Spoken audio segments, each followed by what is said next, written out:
Hi witches, how you doing today? We're back with another video, and today I want to talk a little bit about why do we gotta be so judgmental of other practitioners? And it's just something I've been seeing a lot on the socials, even in my own comments to a certain degree, and so I thought it'd be sort of interesting to have a little discussion about, you know, what am I talking about when I say why are we being judgmental, and where does that come from, and what can we do to sort of take a step back and rephrase things so that it comes out a little more fostering of discussion and a little less of a smackdown.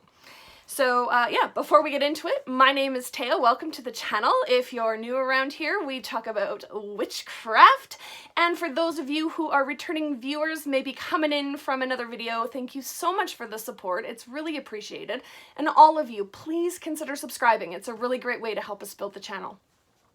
So, why we gotta be so judgmental of other practitioners? Now, to clarify, I'm not talking about the judgmental where, you know, you see something in your head, you go like, right? You make a judgment. Oh, I wouldn't do that, or that's not right, or whatever.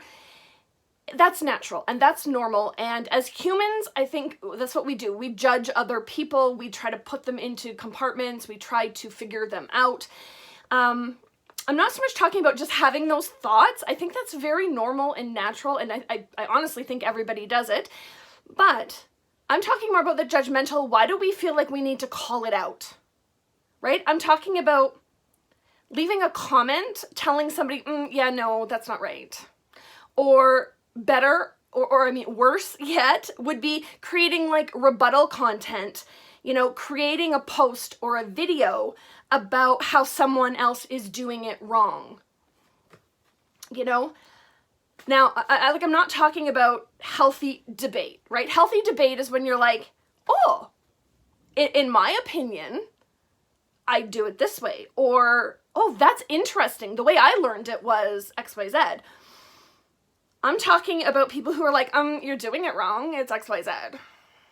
And I think one fosters an open dialogue and a sharing of ideas, and the other sort of shuts down conversation, right? When you're like, oh, that's interesting. In my opinion, you know, that's interesting that you're using lemon for relaxation. I use lemon for cleansing. That's interesting, right? That's different. You're doing it different than me. That's interesting. That's just making a comment that you've seen it, it's different, but you're sort of fostering a bit of a dialogue, right? Maybe you're going to ask, you know, that's interesting. Where did you learn that?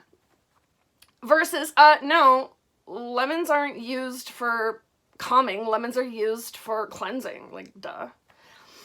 So, and I guess I'm seeing more and more like sort of judgment and call outs than open dialogue these days. You know, and why? I guess, like, why do we feel the need to sort of openly judge others? Why do we feel the need to, like, are we trying to knock them down a peg? Are we trying to prove our superiority?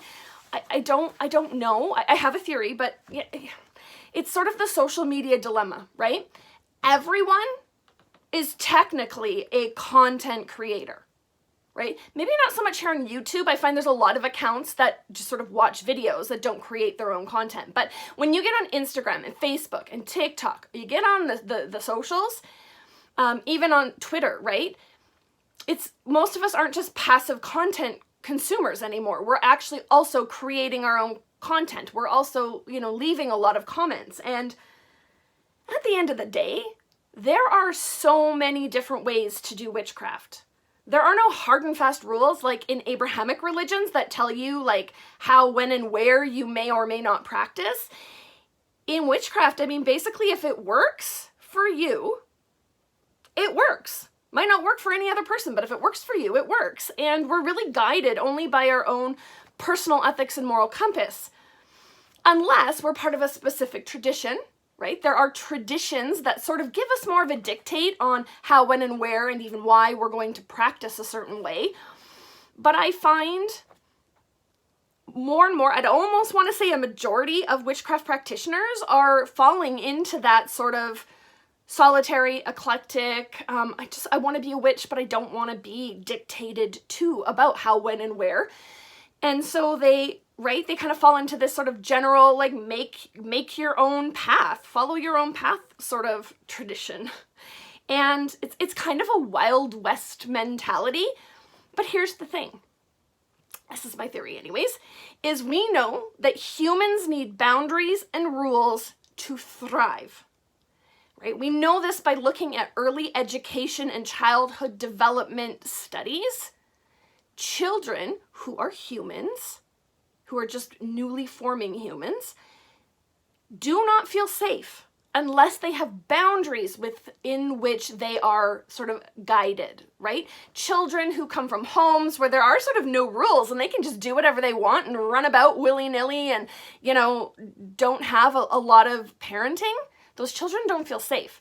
And so they don't necessarily thrive because they haven't been given boundaries within which they need to operate. And I think we might not be children anymore, but we still have the same human instincts. We're looking for rules and boundaries within which we can then thrive.